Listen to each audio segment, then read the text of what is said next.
사랑합니다. 축복합니다. 함께 모여 예배드리지는 못하지만 오늘도 어김없이 다가온 주일, 이 날이 조금은 더 기쁘고 행복한 날이 되기를 기대합니다. 여러분 모두를 응원하며 축복합니다. 오늘은 어버이 주일입니다. 교회는 매년 5월 둘째 주일을 어버이 주일로 지킵니다.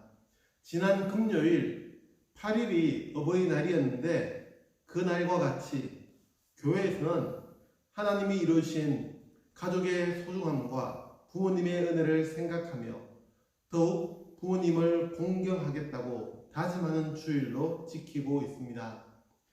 계속해서 신앙 고백을 공부하는 시간이라 어버이 주일에 대해서 공부를 할 수는 없지만 부모님의 은혜에 감사하는 마음만큼은 잊지 않았으면 좋겠습니다. 오늘 우리에게 주는 하나님의 말씀은 신약성경 갈라디아서 2장 20절의 말씀입니다. 신약성경 304면에 있습니다. 갈라디아서 2장 20절 말씀, 함께 이 말씀을 읽겠습니다. 시작. 내가 그리스도와 함께 십자가에 못 박혔나니 그런즉 이제는 내가 사는 것이 아니요 오직 내 안에 그리스도께서 사시는 것이라. 이제 내가 육체 가운데 사는 것은 나를 사랑하사 나를 위하여 자기 자신을 버리신 하나님의 아들을 믿는 믿음 안에서 사는 것이라. 갈라디아서 2장 20절 말씀. 아멘. 우리의 신앙 고백에 대해서 공부하는 네 번째 시간, 오늘 우리는 그는 성령으로 잉태되어 동정녀 마리아에게서 나시고 본디오 빌라도에게 고난을 받아 십자가에 못 박혀 죽으시고까지를 공부하려고 합니다. 그러면 사도신경의 처음부터 오늘 공부할 부분 십자가에 못 박혀 죽으시고까지를 함께 외우고 하나님의 말씀을 공부하도록 하겠습니다.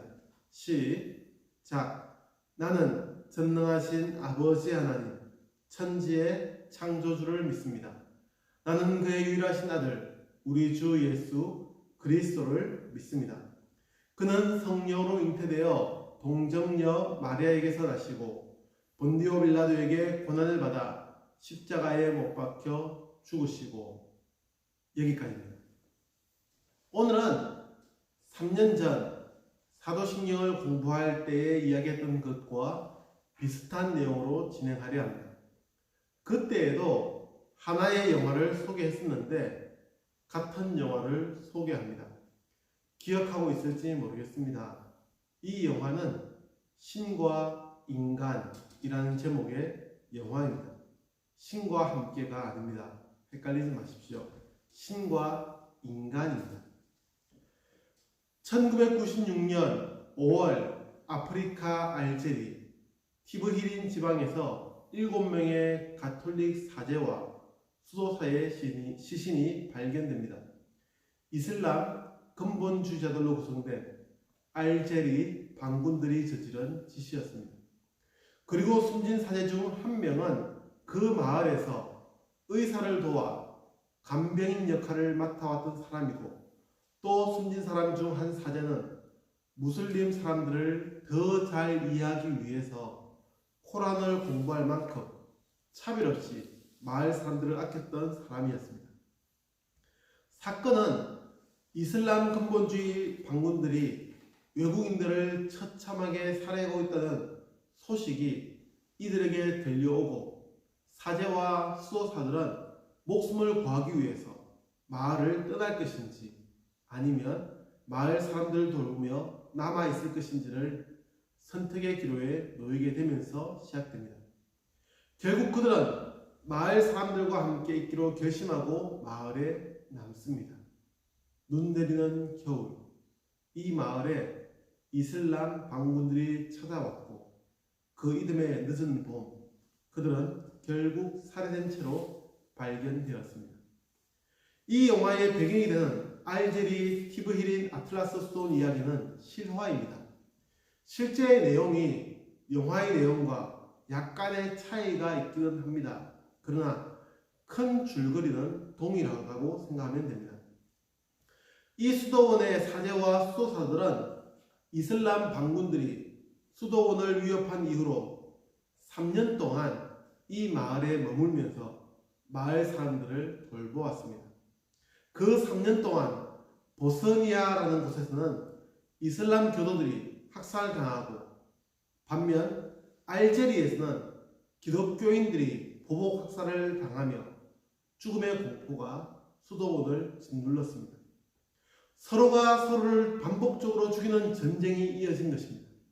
결국 교황청에서도 이들을 이웃나라에 피신하도록 피신처를 지정해 주기도 했지만 그들은 떠나지 않고 죽음을 기다렸습니다. 왜 그랬을까요?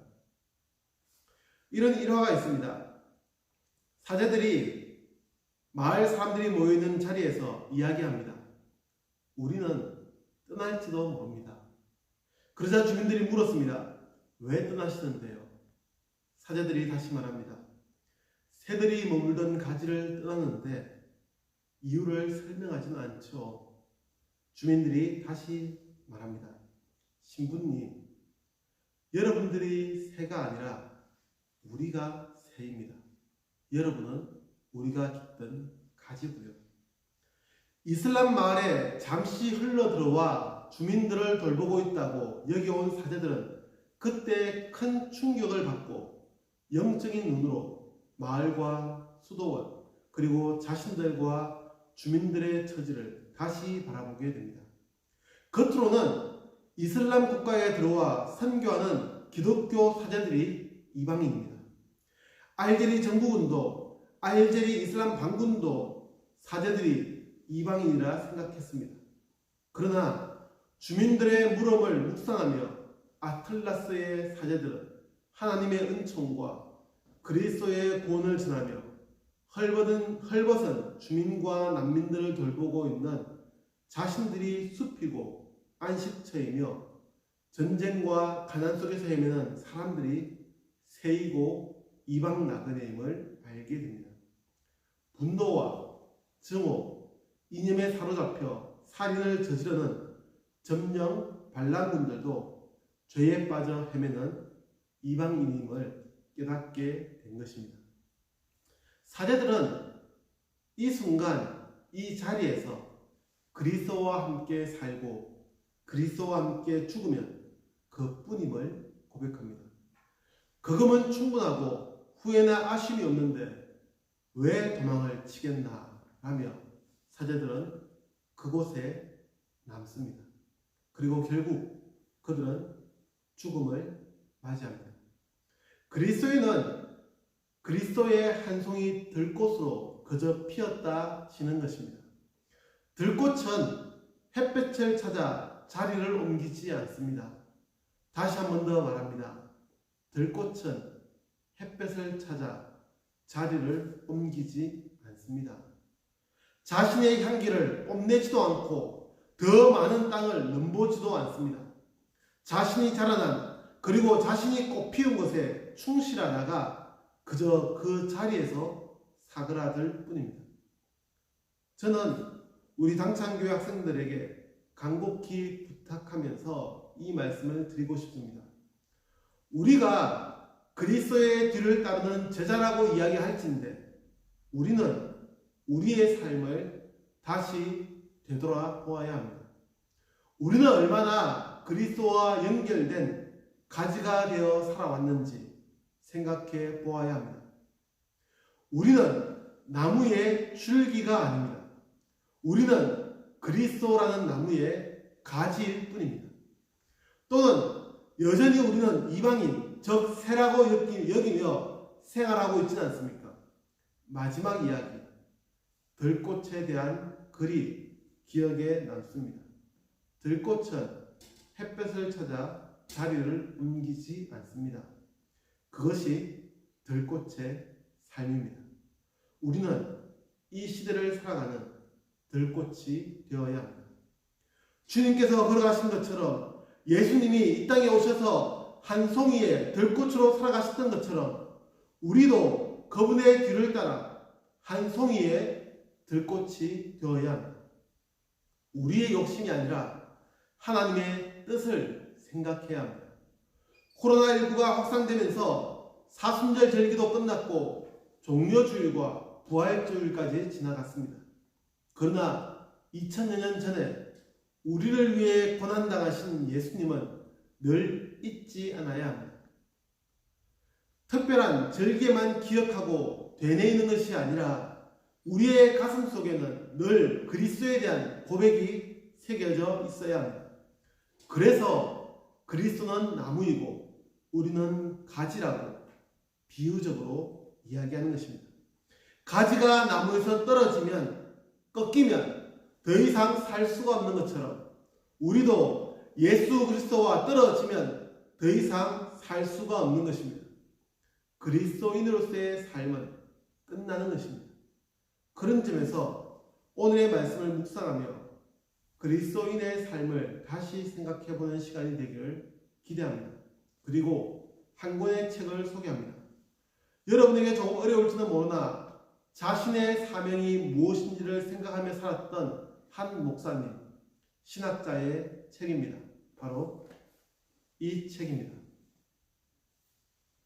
모두가 바쁘죠.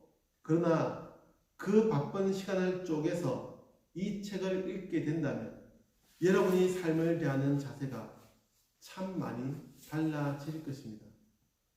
디트리 보네퍼 목사님의 나를 따르라 합니다.